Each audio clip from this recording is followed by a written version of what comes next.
চলমান ২০২৬ বিশ্বকাপে আফ্রিকা মহাদেশ থেকে রেকর্ড ১০টি দেশ অংশগ্রহণ করেছে। দেশগুলো হলো মরক্কো, মিশর, Senegal, Algeria, Ivory Coast, Ghana, দক্ষিণ Africa, Cape Verde, DR Congo এবং তিউনিসিয়া। এর মধ্যে গ্রুপ পর্ব এবং নকআউট পর্ব থেকে বিদায় নিয়েছে ৮টি দেশ।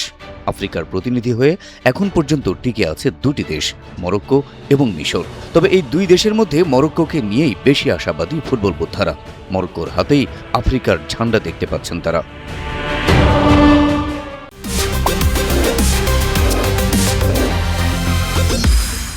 গোটা আফ্রিকার সব দেশ মিলে বিশ্বকাপের নকআউটে মাত্র ৪ ম্যাচ জিতেছে। মরক্কো একাই জিতেছে ৪টি।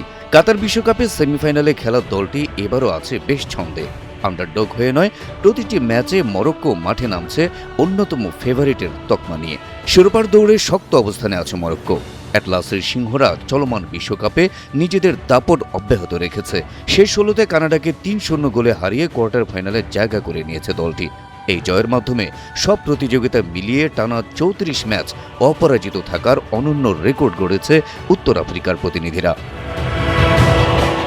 তবে গ্রুপ পর্বে ব্রাজিলকে আটকে দেওয়া কিংবা দাপট দেখিয়ে কোয়ার্টার ফাইনালে ওঠা মরক্কোর জন্য অপেক্ষা করছে আসল পরীক্ষা। কোয়ার্টার ফাইনালে তাদের প্রতিপক্ষ ফ্রান্স। টানা ২ বারের ফাইনালিস্ট এবং ২০১৮ সালের চ্যাম্পিয়ন ফরাসিরা এবারও শিরোপায় চোখ রাখছে। গ্রুপ পর্ব থেকে নকআউট দাপটের সঙ্গে কোয়ার্টারে এসেছেন এমবাপ্পে, দেম্বেলেরা।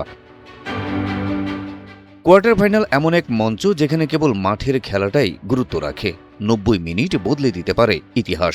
তাই ফ্রান্স, মরক্কো দুই দলেরই রয়েছে ইতিহাস গড়ার সুযোগ।